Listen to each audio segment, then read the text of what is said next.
สวัสดีครับวันนี้มาเจอกันอีกแล้วนะครับจากที่ผมได้โพสต์ใน Facebook นะครับแล้วก็มีแชร์เป็นโพสต์ใน YouTube นะครับผมวันนี้จะมาแนะนำให้ได้ใช้กันนะครับจะเป็นปลั๊กอินที่ไว้ใช้กับเสียงร้องเอาไว้มิกข้อดีของปลั๊กอินตัวนี้เนี่ยก็คือจะมีเครื่องมือให้ใช้ในตัวปลั๊กอินเนี่ยค่อนข้างหลากหลายเราสามารถที่จะใช้มิกเสียงร้องได้ง่ายนะครับผมสำหรับมือใหม่หรือว่าสำหรับท่านที่อาจจะไม่อยากใช้ปลั๊กอินหลายตัวอันนี้เป็นทางเลือกที่ดีเลยสำหรับปลั๊กอินตัวนี้นะครับผมไปเจอมานะครับชื่อว่า Walk Guru สามารถที่จะเข้าไปทางเว็บไซต์ของเขาได้เลยนะครับชื่อว่า thraudio.com นะครับ thraudio.com นะครับสามารถที่จะเข้าไปดูรายละเอียดนะครับแล้วก็โหลดตัวทดลองใช้เนี่ยมาใช้งานได้เลยช่วงนี้เนี่ยมีโปรโมชั่นด้วยถึงวันที่ถ้าผมจำไม่ผิดเป็นวันที่15เดือนนี้เนี่ยนะครับเพื่อไม่เสียเวลาเดี๋ยวผมพาไปดูรายละเอียดของปลั๊กอินตัวนี้กันเลยนะครับขออนุญาตเปิด NVDA ก่อนนะครับLoading NVDA, please wait. Desktop list. โอเคผมได้เตรียมโปรเจกต์ตัวอย่างไว้นะครับเดี๋ยวจะแอดปลั๊กอินแล้วก็ลองใช้งานให้ดูนะครับเผื่อว่าเป็นไกด์ให้กับท่านที่สนใจจะได้นำไปทดสอบนะครับเดี๋ยวผมเปิดโปรแกรม Reaper เลยนะครับ Reaper V7.33. โอเคผมได้เปิดโปรเจกต์ไว้แล้วนะครับในแทร็กเนี่ยจะมี backing track กับแท็กเสียงร้องเดี๋ยวผมเพลย์ให้ฟังตอนที่ยังไม่ได้ใส่เอฟเฟกต์ก่อนนะครับฉันแค่ต้องถอยปล่อยให้เธอไปถ้าจะ move on สักคนต้องทอดถอนใจก่อนอื่นผมจะปิดเสียง backing track ไว้นะครับมิวไว้แล้วก็จะโซโล่แท็กเสียงร้องไว้นะครับ Two solo vocal 2 items. ทีนี้เดี๋ยวผมจะพาไป add effect เข้ามานะครับกด F เข้าไป Add effects to track 2 vocal dialog filter. Search filter combo box collapsed. Edit blank. แล้วก็พิมพ์ VOX เลื่อนลงมา Vox. List 1 list. THR Vox Tour 1 of 6. โอเคใน Walk Guru นี่ผมอธิบายนิดหนึ่งจะมีปลั๊กอินที่เป็นส่วนย่อยๆของแต่ละส่วนด้วยเดี๋ยวผมจะเลื่อนให้ดูนะครับอันบนสุดเนี่ยก็คือจะเป็นรวมทุกเอฟเฟกต์ไว้ในอันเดียวนะครับชื่อ THR Vox Tour. อันนี้นะครับเลื่อนลงมานะครับ THR Vox Tour Distortion Module 2 of 6. THR Vox Tour Dynamics Module 3 of 6. THR Vox Tour Lake Module 4 of 6. THR Vox Tour Effects Module 5 of 6. THR Vox Tour Time Module 6 of 6. สามารถที่จะไปใช้ส่วนย่อยๆของแต่ละอันได้เลยเช่น time เนี่ยก็จะเป็น reverb delay อย่างเงี้ยนะครับ fx จะเป็นส่วนของ modulation THR Vox Tour Lake Module 4 of 6. นี่จะเป็น EQ THR Vox Tour Dynamics Module 3 of 6. dynamic ก็จะเป็น compressor deesser พวกนี้นะครับ THR Vox Tour Distortion Module 2 of 6. distortion THR Vox Tour 1 of 6. โอเคหมดแล้วนะครับผมจะลองใช้ตรงที่เป็นรวมเอฟเฟกต์ทั้งหมดให้ดูนะครับจะไม่ได้ใช้ในส่วนย่อยๆซึ่งในส่วนที่แยกเป็นส่วนๆเนี่ยทุกท่านลองไปทดสอบใช้งานดูอีกทีก็ได้นะครับผมจะทดสอบใช้ที่เป็น THR Vox Tour. THR Walk Guru ที่รวมทุกเอฟเฟกต์ในอันเดียวนะครับผม enter ไปเลยนะครับ Test VX modified. Reaper V7.33. ส่วนแรกเนี่ยผมจะพาเข้าไปดูในพารามิเตอร์ก่อนว่ามีอะไรบ้างนะครับกด P เข้าไปครับFX parameters. เลื่อนลงมานะครับ Master bypass. อันแรกจะเป็น Master Bypass นะครับถ้าเกิดเรา Bypass ไปเอฟเฟกต์ก็จะไม่ทำงานนะครับ Master input. Master Input เป็นเสียงขาเข้านะครับ Master output. อันนี้เป็น Master ขาออก Master mix. Master Mix ก็คือถ้าเกิดเราเลื่อนตรงนี้เป็น0ลองแท็บไป Value slider 100.00. ตอนนี้เป็น100นะครับถ้าเกิดเราปรับเป็น0ก็คือเหมือนเรา off effect กันนะครับเลื่อนลงมาครับ Deesser bypass. Deesser Bypass นะครับตรงนี้ก็เอาไว้ใช้เกี่ยวกับเสียงซิบซับอย่างเงี้ยนะครับเสียงอย่างเงี้ยนะครับ Deesser threshold. อันนี้ก็จะเป็นการปรับค่าของ Deesser ทั้งหมดเลื่อนลงมานะครับ Deesser range. Deesser crossover. Compressor style. ตัวนี้เป็น Compressor ละ Compressor Style เนี่ยนะครับจะมีรายละเอียดให้เราเลือกได้ด้วยแท็บไปนะครับ Value slider clean. ลองเลื่อนดู Analog. Tube. Dynamic. จะมีอยู่4แบบShift Tab กลับมานะครับเลื่อนลงมาครับ Com bypass. Com Bypass นะครับตรงนี้ก็คือเป็นการเปิดปิด Compressor นะครับเลื่อนลงมาครับ Com threshold. จะเป็นเกณฑ์การปรับค่าของ Compressor ทั้งหมดนะครับเลื่อนมาเรื่อยๆครับ Time constant. Com range. Com auto gain. เนี่ยนะครับจะเป็นเกณฑ์ที่ปรับค่าของ Compressor ทั้งนั้นเลยนะครับเลื่อนลงมาครับ Com makeup. Com mix. Com tone. Egg master. ตรงนี้เป็น EQ ละเลื่อนลงมาครับ Egg bypass. เลื่อนลงมาครับ Egg low cut. X Low Cut Egg low frequency. Egg low gain. Egg mid frequency. ลองดู Mid Frequency ลองแท็บดูนะครับว่าอ่านรายละเอียดครบดีไหมนะครับ Value slider 1000.00. เราสามารถที่จะปรับตรงนี้ได้ 840.56. 1000.00. อันนี้อยู่ที่ 1K นะครับ Shift Tab กลับมาครับ Parameter. Combo box. Egg mid frequency. อันนี้ผมพาสำรวจนะครับ Egg mid gain. Egg high frequency. Egg high gain. Egg high shelf frequency. High Shelf Frequency Egg high shelf gain. Egg style. X Style ตรงนี้ถ้าแท็บไปนะครับ Value slider classic. เห็นไหมครับจะมีรูปแบบของ EQ เนี่ยให้เราเลือกด้วย Vintage. Modern. Pop. Classic. เลื่อนลงมาครับ Distortion model. Distortion bypass. Distortion and slash out link. Distortion drive. เป็นการปรับค่าของ distortion ทั้งหมดนะครับ Distortion tone. Distortion output. Distortion mix. Distortion bias. Reverb slash delay bypass. ถึง reverb slash delay นะครับ Reverb type. reverb type ลองไปดูมีอะไรบ้างนะครับ Room. Hall. Chamber. Small. Medium. Large. Huge. shift tab มานะครับ Reverb damping. Reverb room size. Reverb diffusion. Reverb decay. Reverb duck. Reverb level. reverb level นะครับ Delay level. Delay ping pong.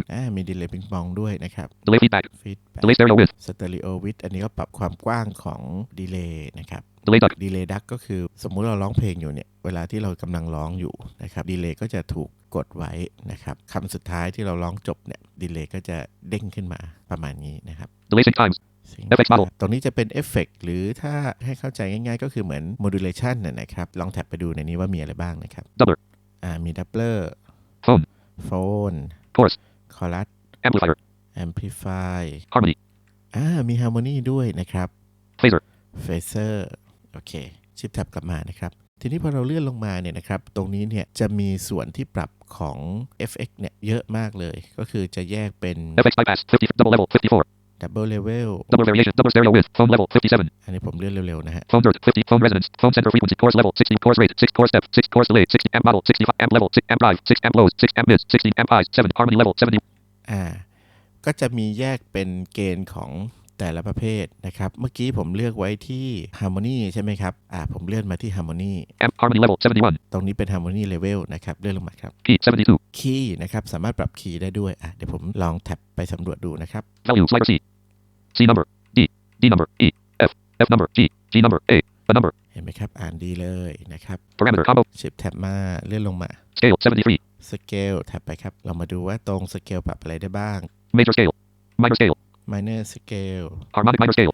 harmonic minor scale นะครับมี3แบบเลื่อนลงมาครับ Voice 1 bypass. ไว้1นะครับตรงนี้เป็นปุ่ม bypass Voice 1 interval. interval ก็คือขั้นคู่ของเสียงประสานนะครับ Voice 2 bypass. ไว้ to bypass Voice 2 interval. เหมือนกันนะครับอันนี้เป็น harmony 2 Sense. sense นะครับอันนี้ก็คือสมมุติรู้สึกว่าอยากให้เป็นธรรมชาตินะครับเราสามารถที่จะปรับให้เสียงประสานเนี่ยต่ำลงกว่าค่าของโน้ตจริงหรือว่าสูงกว่าค่าโน้ตจริงได้นะครับเพื่อให้ได้ความเป็นธรรมชาตินะครับ Harmony stereo spread. Harmony Stereo Spread ถ้าเกิดว่าเราปรับค่าตรงนี้เนี่ยเป็น0ก็จะเป็นโมโนถ้าปรับเป็น100สมมุติว่าผมตั้ง Harmony ไว้2เสียงเนี่ยถ้าเกิดเราปรับ0จะอยู่ตรงกลางถ้าเราปรับ100จะอยู่ซ้ายเสียงหนึ่งขวาเสียงหนึ่งอย่างเงี้ยครับถ้าเราค่อยๆปรับขึ้นไปมันจะค่อยๆแพนออกข้างไปเรื่อยๆอย่างเงี้ยนะครับ Phaser level. 80. อันนี้ Phaser Phaser rate. 80. Phaser feedback. Phaser depth. Bypass. 84. Bypass. 85. Wet. 86. หมดละนะครับหลังจากที่ผมพาทัวร์พารามิเตอร์ทั้งหมดแล้วนะครับหลายๆท่านจะเห็นละว่า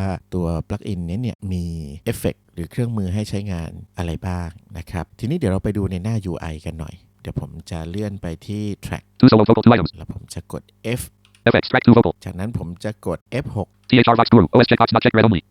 แล้วผมลองแท็บดูนะครับ 4X radio button not checked. 8X radio button not checked. Auto gain checkbox not checked read only. Limit checkbox not checked read only. Undo button. Redo button. Undo button. Redo button. อันนี้ผมกดแท็บเรื่อยๆเลยนะครับ Combo box collapsed. Combo Box Collab นะครับแท็บไป Less button. Greater button. มี less กับ greater นะครับตรงนี้เนี่ยจะเป็นปุ่มเปลี่ยน preset นะครับ Save button. เซฟได้ด้วยเดี๋ยวผมชิปแท็บมา Greater button. Less button. Combo box collapsed. ที่ Combo Box แล้วผมลองเลื่อนลูกศรลงดู Bright and modulated. Bright clean LED. Classic male vocal. Clean and vibrant tall. Dark room. Bright enhanced. เดี๋ยวผมกด Space Bar Play ให้ฟังไปด้วยนะครับจะได้เห็นภาพว่า preset เสียงยังไงแต่ว่าจะเลื่อนให้ฟังคร่าวๆนะครับผม ฉันแค่ต้องถอย Extra ป clear ล่อย only. ให้เธอไปถ้าจะ move on สักคนต้องทอดทนใจเจ็บกว่า Main LED. นั้นฉันไม่พูดให้ Modern เธอ clean and พูดก็ไม่กล้าก้มหน้าฝืน Modern LED มันไว้ฉันแค่ต้องถอยปล่อยให้ Reverberating เธอ white ไปถ้าจะ Smooth. move on ต้องมี Softly สัก click ค towards น your room. ถอยไปให้ได้เริ่ม Tight and ให warm ม่ room. Tube saturation.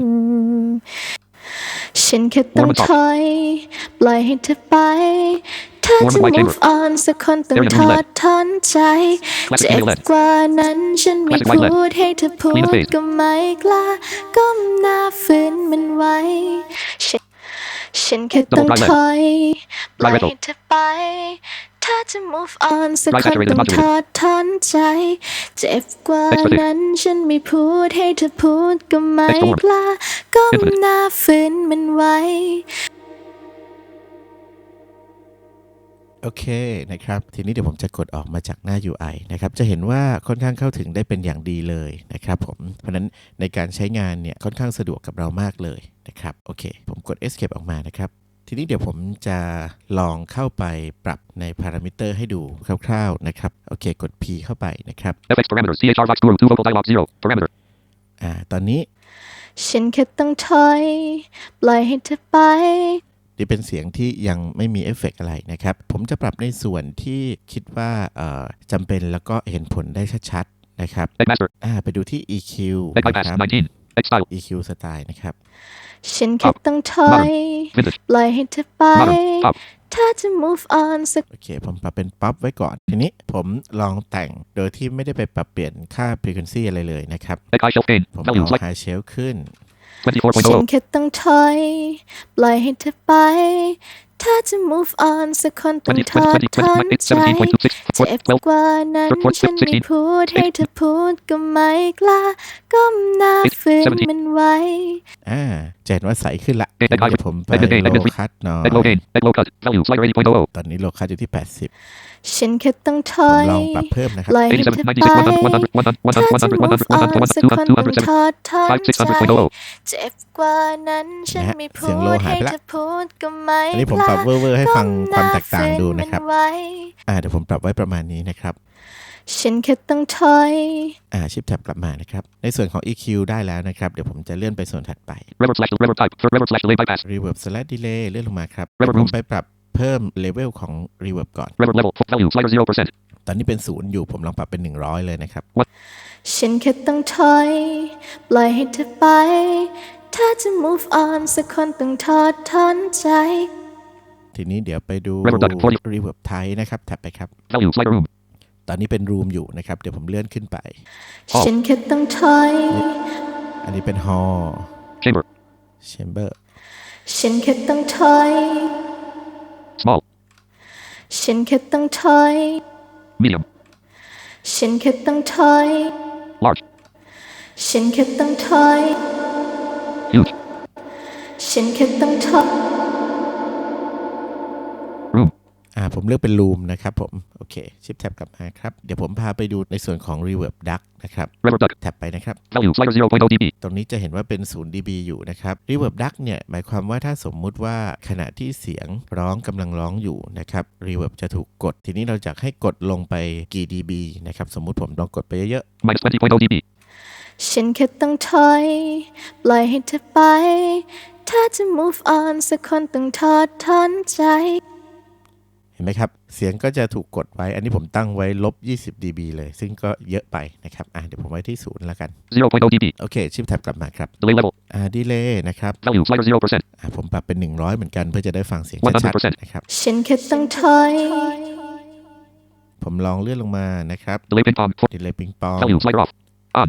ออนไว้ ฉันแค่ต้องถอย จะเห็นว่ายังไม่ปิงปองใช่ไหมยังอยู่ตรงกลางอยู่ Parameter up. ชิปแท็บมาเลื่อนลงมาอีก Delay feedback 48. Delay stereo width. Delay Stereo Width แท็บไปครับ Value slider 0.000%. ผมลองปรับ 100.000%. เป็น100ฉันแค่ Stereo Width ก็จะประมาณนี้นะครับ FX model. FX ตัวนี้จะเป็นEffect Modulation ในหลายๆส่วนนะครับอันแรกจะเป็น Double นะครับผมลองเพลย์ดูครับ ฉันแค่ต้องถอยปล่อยให้เธอไป ตอนนี้เสียงจะอยู่ตรงกลางใช่ไหมครับผมลองเลื่อนไปที่ Double นะครับแล้วก็ลองปรับดูนะครับ Double stereo width. Slider 0%. 100%. ฉันแค่ต้องถอยปล่อย 0%. ให้เธอไป 100%. ถ้าจะ move on เห็นไหมครับมันสามารถที่จะปรับรายละเอียดได้นะครับส่วนถัดไปครับ Phone. โฟนนะครับ ฉันแค่ต้องถอยปล่อยให้เธอไป ตอนนี้อาจจะฟังไม่ค่อยเหมือนโฟนเท่าไหร่นะครับเดี๋ยวผมจะลองพาไปปรับค่าตรงโฟนคร่าวๆดู Phone dirt. Value slider 0.0. ลองปรับ 100. ฉันแค่ต้องถอย เริ่มมีเสียงลำโพงพล่าๆแล้ว Phone resonance. ฉันแค่ต้องถอย 0.0. ปล่อยให้เธอไป Parameter. Phone center frequency 60. Value slider 2000.00. 3000.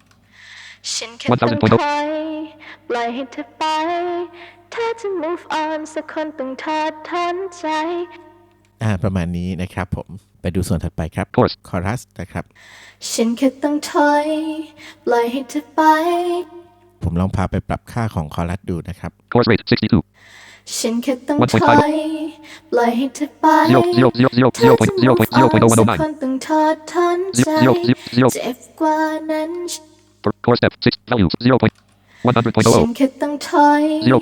ปล่อยให้เธอไป 2.0 ถ้าจะ move on สักคนต้องทอดทอนใจ ประมาณนี้นะครับ ส่วนถัดไปครับ Amplifier.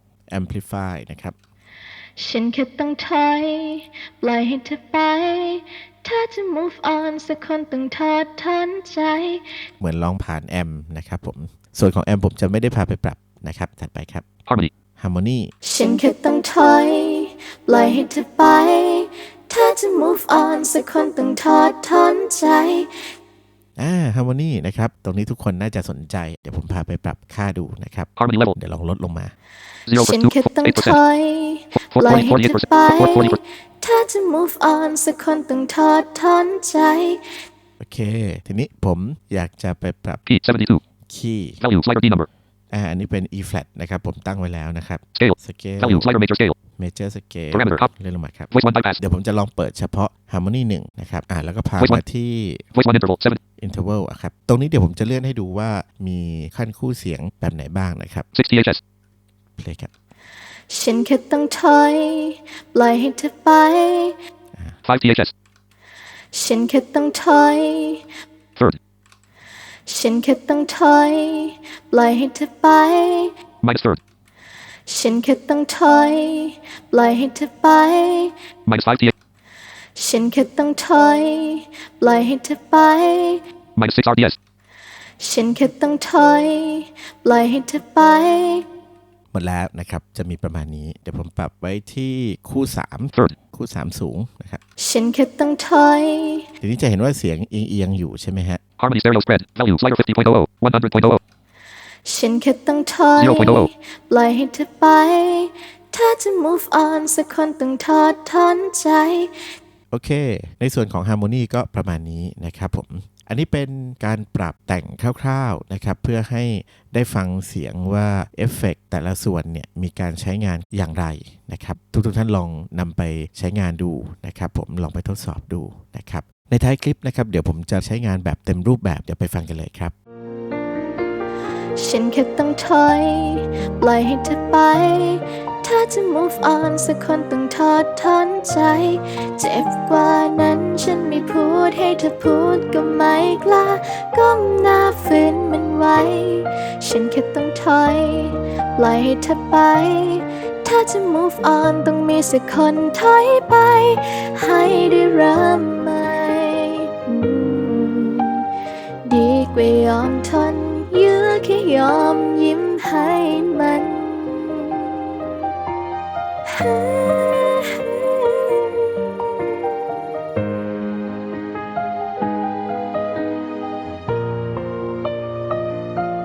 ฉันแค่ต้องถอยปล่อยให้เธอไป ถ้าจะ move on สักคนต้องทอดทอนใจ เจ็บกว่านั้นฉันไม่พูดให้เธอพูดก็ไม่กล้าก้มหน้าฝืนมันไว้ ฉันแค่ต้องถอยปล่อยให้เธอไป ถ้าจะ move on ต้องมีสักคนถอยไป ให้ได้เริ่มใหม่ ดีกว่ายอมทนยื้อแค่ยอมยิ้มให้มัน